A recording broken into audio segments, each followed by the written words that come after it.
evening, guys. Welcome to my library. Okay, so before we get started, let me tell you a little about me and my channel. Well, what you need to know about me is that I'm a ghost. Ha, very funny, definitely. No, the reason why I chose that is because my channel was built off the idea that I want some very not so well known books to be very well known, and I saw that me just recommending them to people wasn't really getting it out there, so I was like, why not read them to people so then they could see how great they are. And I also understand that not everybody has the time or the motivation or the focus to read a book. Trust me, I get like that even as a big avid reader myself. I definitely sometimes just can't sit down and read. So sometimes I like to listen to others read. So I thought, why not do that myself? Now, you might be thinking, well, what's the difference between you and any other channel that does this? I mean, technically nothing, I guess. I have fun doing what I'm doing, and I want you guys to enjoy books that you never heard of, or maybe you've heard of but never had time to read, and just get a new, view on things. That's just, something I always wanted to, do and, enjoy that with people. I also, maybe in the future, if I get, a good amount of following, okay, that sounded so bad, but, I may, do some talks or critics of some well-known books, at least how I see them and my view on them. Some of the top of my head could be the Percy Jackson books or the Harry Potter books, or just books like that, because I do have a couple of those books that are well known, but people don't want to have to reread them again, so you just want what other people think about them, if you know what I mean. Yeah, but so that's what I plan on doing in the future. But right now, in the present, we're gonna start with one of my favorite books ever. Disclaimer, this book does have some themes that can trigger people, and when we come up to those, I will put it in the description, that they're a disclaimer, and what times you could skip ahead to, because I understand some books and some pieces of media also kind of trigger me, and I get that, so no judgment here, but I don't want that to make you want to shy away from this book, because this is a very good book, and I think a lot of you can relate to it and enjoy it on a base level and even on a deeper level. And after each chapter, I will talk a little bit about the chapter and give my views on the chapter. If you guys don't like that, you can tell me and I'll stop doing it, because I want you guys to enjoy this. This is all for you. Most of my episodes won't have a long intro like this. I just want to give you an insight on what I'm about, because I don't know, it just makes me happy to do that. And also, another little disclaimer, I talk a little too fast sometimes, and I talk a little too loud sometimes, so if that gets annoying or unbearable, please tell me, and I'll tone it down and slow down, because I want you guys to enjoy this.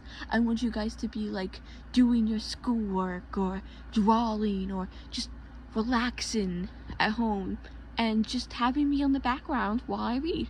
I don't want you guys to have to constantly turn down your volume or turn up your volume. So whatever I can do to make your guys' experience better, please tell me, and I will definitely do them. But first, we're gonna start with a book called We Are the Ants. Did I already say that? I may have. If I didn't, just ignore me. By Sean David Hutchinson. Again, there are parts of this book that do have some themes that can upset people. Again, I will put a disclaimer in the chapter. No, not the chapter, I mean the description when those parts come up, so then you can skip ahead whenever something upsets you. And again, this is one of my favorite books ever, and I think a lot of people should know about this book and about his work because he is a great author. I may, if you guys like this one, read another one of his books then. That's really affected me in a great way. But anyway, let's get started. Well, before we get started, I'm just gonna read one chapter today so you guys can get an idea of what the book is about and just not be so overwhelmed, and then I'll do longer periods of time. But anyway, let's get started for real now. Sorry, be patient with me, my mind's a little all over the place. But chemistry, extra project. Life is bullshit.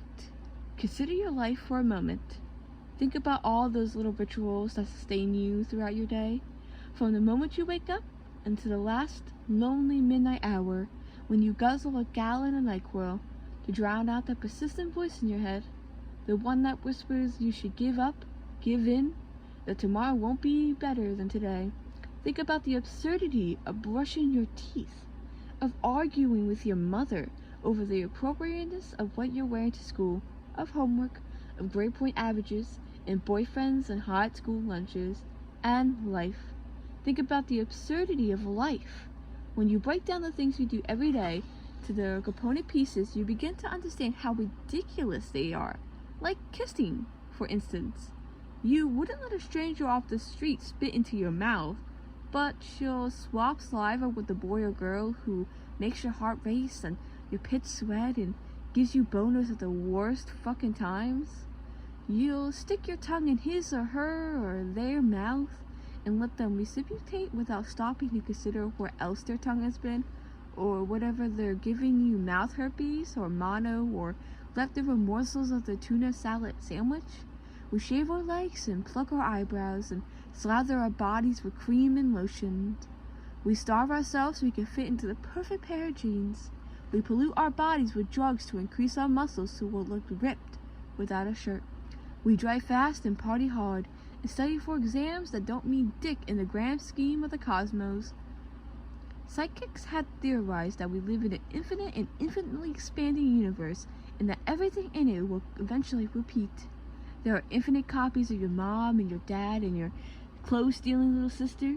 There are infinite copies of you, despite that what you spent your entire life believing. You are not a special snowflake. Somewhere out there, somewhere, another you is living your life. Chances are they're living it better. They're learning to speak French or screwing their brains out instead of loafing on the couch in their boxers, stuffing their face with bowl after bowl of fruity Othlos, while wondering why they're all alone on a Friday night. But that's not even the worst part. What's really going to send you running over the side of the nearest bridge is that none of it matters. I'll die, you'll die, we'll all die, and that the things we've done, the choices we've made, all amount to nothing. Out in the world, crawling in a field at the edge of some bullshit town with a name like Shinoe or Medicine Bow is an ant. You weren't aware of it, didn't know whether it was a soldier, a drone, or the queen. Didn't care if it was scouting for food to drive back to the nest or building new tunnels for the wiggly ant larva. Until now, that ant simply didn't exist for you.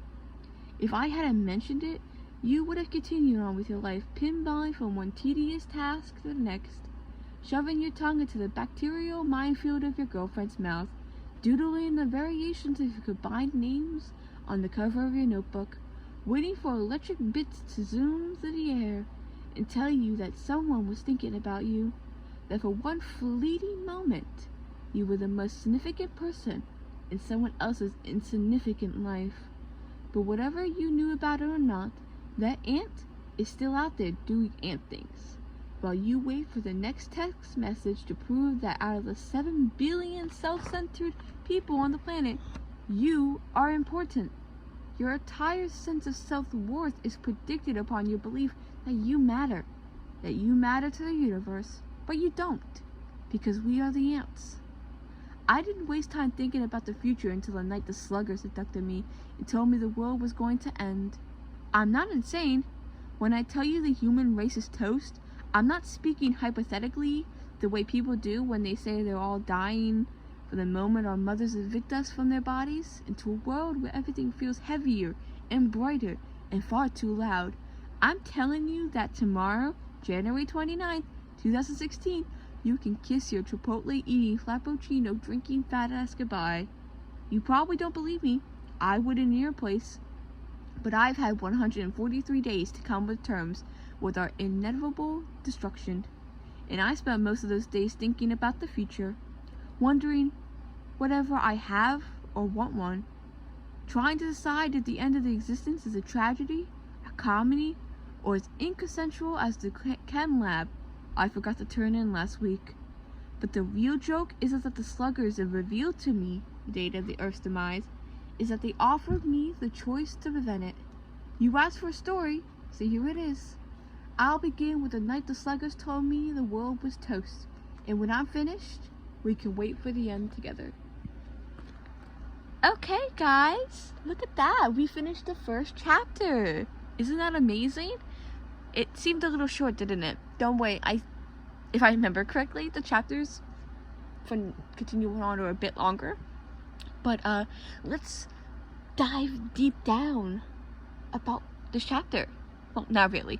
Really, I just want to give my points on it. My points are that we really get a feel for what this character's mindset is.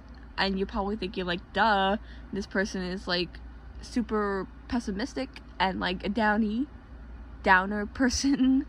And you're being right, yes. But if you think a little bit between the lines, which some of you probably won't have a hard time doing, it sounds like depression, doesn't it?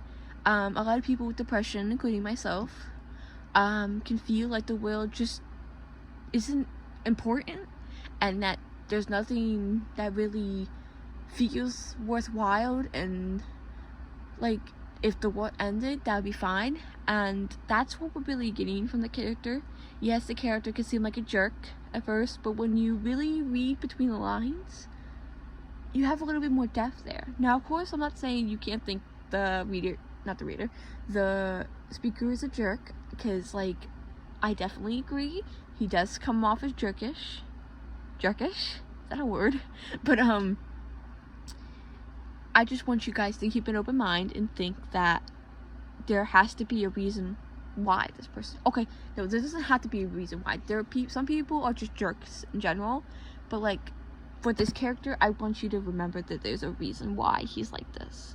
And it might make him a little bit more sympathetic, or it might not. I'll leave that up to you guys to think.